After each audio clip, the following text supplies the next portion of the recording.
малко родители.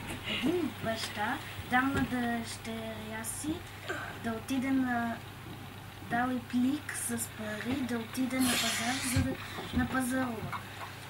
Дъщерята набързо погледнала плика, на него пишело 89 лева и отишло на пазар.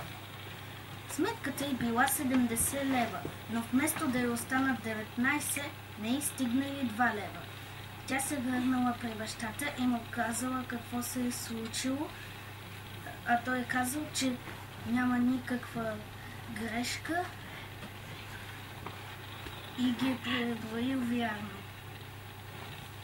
Така. Сложни загадки. Аз не ги знам.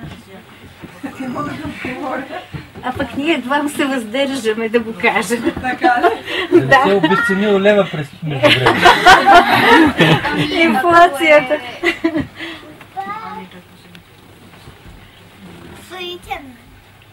Хайде, изпуснала пари. Я кажи им пак колко пари е написано. Кажи им цифрата.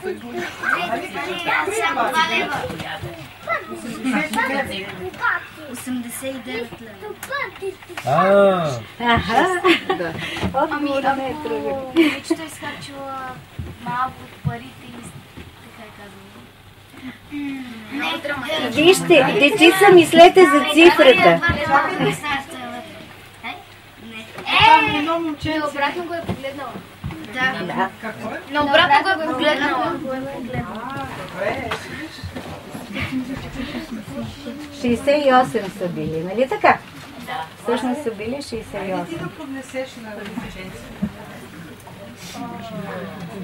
Моля, че с клавиатурата на пиано. Предстои ти да почнеш да свириш. Ето, момченцето, просто ми го подай.